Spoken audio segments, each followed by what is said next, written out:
Okay, welcome back, guys. It was a really awesome experience. Going to Florida for a week and then Lane's camp. But it was good to be back home, back to my regular old routine. And of course, this is part of my regular routine. This was supposed to be a promo video for my dude Banjo here, and such an awesome dog. Basically, uh, had all his obedience training taken care of and was so good on the leash.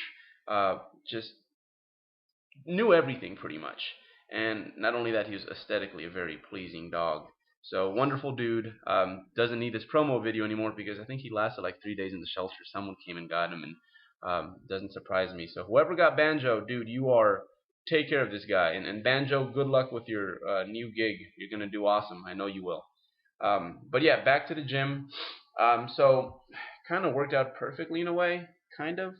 I ended up getting pretty damn sick right after I got back from Florida and all that, and kind of a bummer. But again, it could have been worse. I got some PRs while I was over there, so I'm a happy camper. But still, I have a powerlifting meet in 2 weeks, and I really wish I could be getting more work in right now. But what can you do? And it also happens to be the biggest powerlifting meet of my life. Of my life. It's an invitational only meet. I somehow made the cut, and quite the predicament. But we will figure stuff out.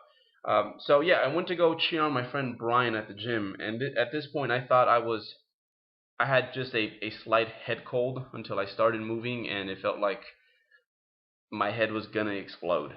So I was pretty much just a cheerleader for this day. And this is Brian hitting a 405 high bar. So he's taking some time to work on this high bar because I really feel that it can help you out when it comes to your low bar squat. So it's since he doesn't have a meet or planned meet for a few months, he's taking the time to charge things up, you could say. And then a few weeks out from the meet, he's going to bring the bar back down, and hopefully his investment paid off. So right here is where I kind of knew that it's going to be a not so good day. This is 405 for a triple, and I was expecting to use about 30 to 40 more pounds on this day, but I did not have it at all. So after this day, I think this was on Monday, just I took quite a few days off, just no training, just tried to get better, and almost out of there. You can still kind of hear it in my voice that I'm not quite 100%, but I'm still going to do the meet. It's kind of an honor to just be there and perform with those guys. So going to do my best and really not try to worry so much about what could have been.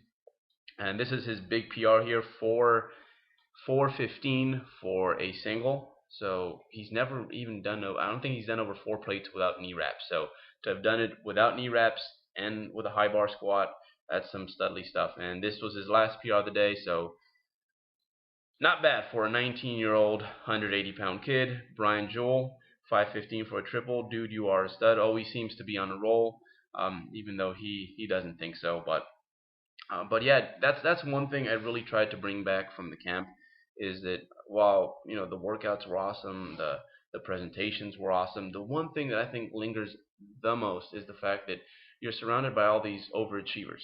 And what I mean by that is that everyone there seems to, in some capacity, they've done more with the cards they were dealt than you would expect, and it's really awesome to have that network of people there, and you're able to call these folks your friends and have them accessible to you. So it's definitely something that I try to bring over here, and for young guys like Brian who trust me with so much, I really try to lead by example. And yeah, this was 515 for a single. At this point, I realized that what, it's just not my day. Let's just go home and take a few days to rest up, because that 515 was supposed to go up for about 5 to 6 reps, but it just was not going to happen. Not today. This was later in the week. I believe this was maybe Friday, I think. So didn't work out again until Friday. My lower body day was on Monday. This was on Friday. This is the first benching I've done in, man, I'd say about 5 6 weeks. Um, don't really enjoy the bench press. It doesn't do too much for me as a bodybuilder. So that, and given the fact that I'm still working on some shoulder issues, I don't do it. So I'm just kind of figuring something out here and there, getting a few reps in before the meet, 265 for a few sets of five. Nothing big. The bench press is definitely the one that I just kind of try to survive, and I'm really just there to squat and deadlift because, in my opinion, those are the most exciting lifts in a powerlifting meet. And yeah, just some row work here. Nothing too exciting. Next week should be better. I'm hoping that tomorrow I can head back to the gym and feel at least 90% normal, get a few good reps in, and start building some momentum up as we head into the meet.